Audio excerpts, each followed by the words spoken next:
Now I think we can start to direct ourselves to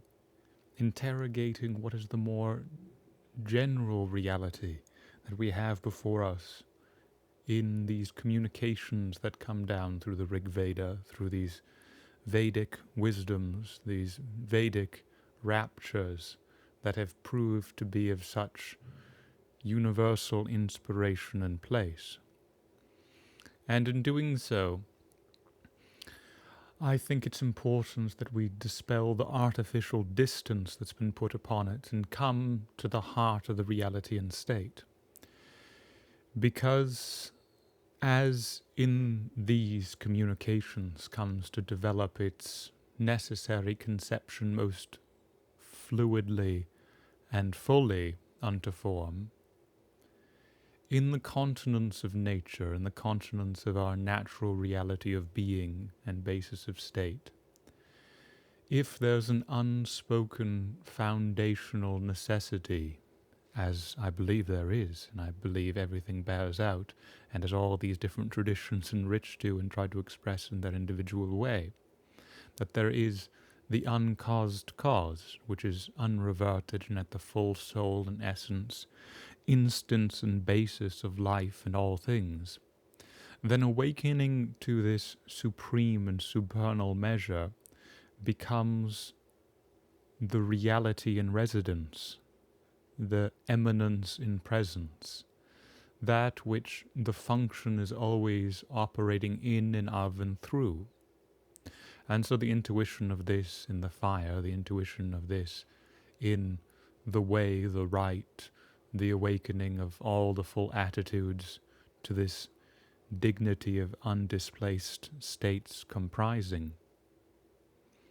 in the very fact that all these different faces coincide unto that which is their comprehending and essential reality,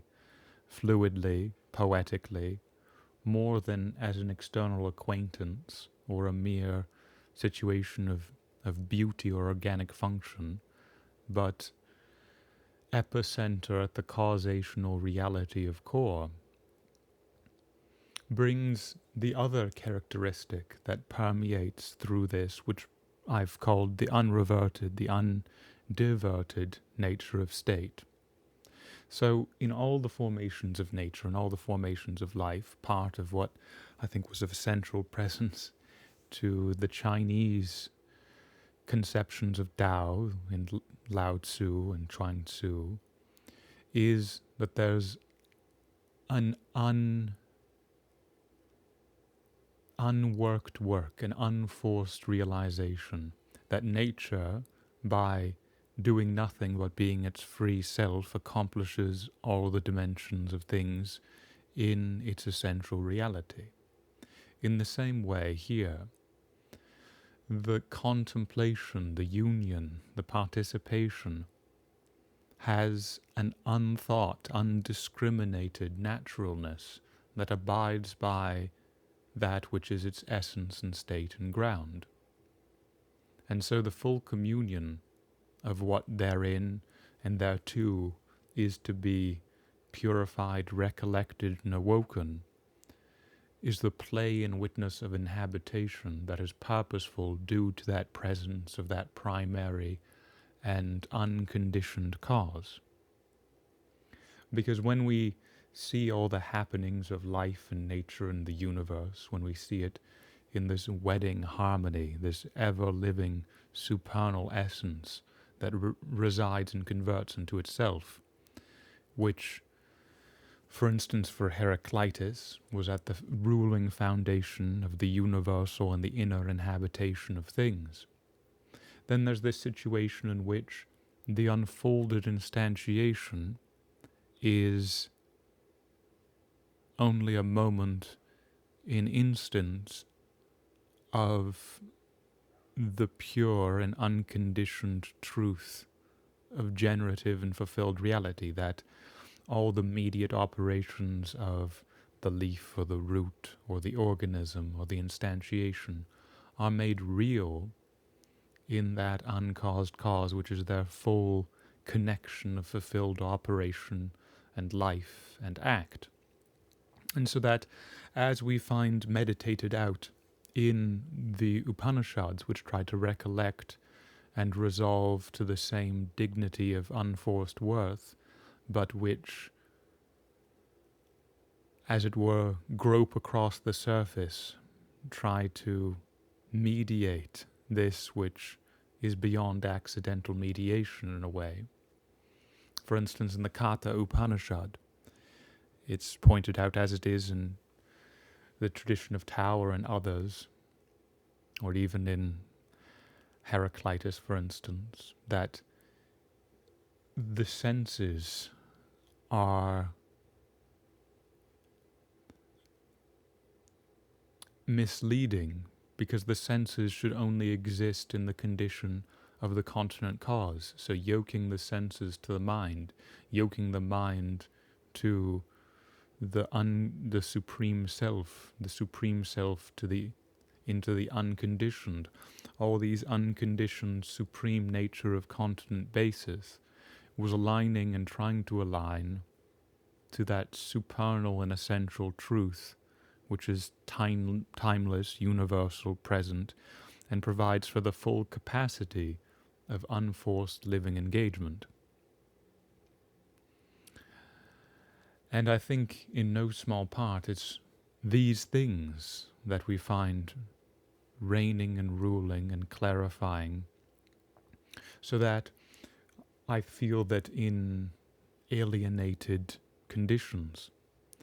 people come to think that things have to exist in separation, whereas in organic reality, things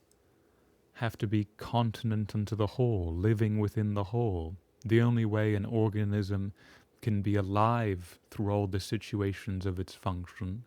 is by the eminent and unconditioned being truly resident, therefore turning over in its hand the full merit that awakens to the life of its life, the being of its being, the depth of its depth, and in an unconditioned perspective gains onto the foundational fulfilment of that in which it is imparted. And so in the same way, what at first makes the subtlety, the organicness, the full dimension of contemplation of these things strange and alien to us, is that they have this more than meditative, more than dreamlike quality of being turned over by the unforced reality of their nature,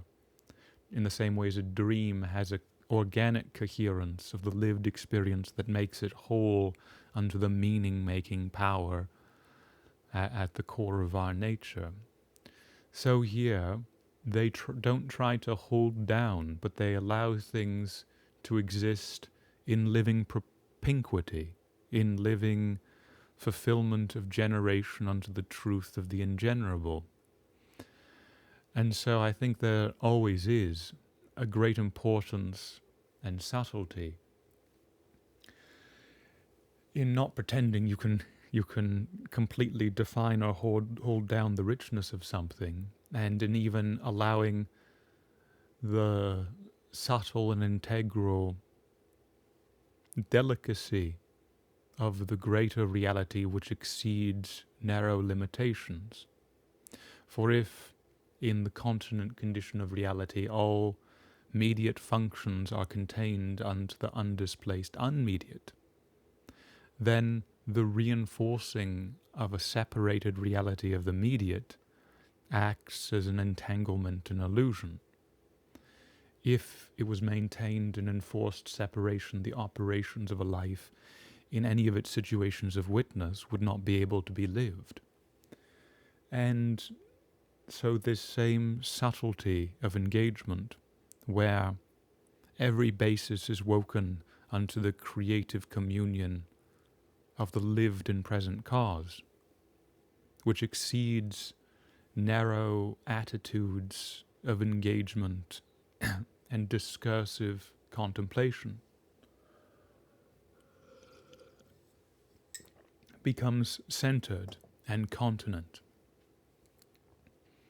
Because as we see occurring in all expressions of life which are more intensive, it is not for some accidental defined purpose. It's not merely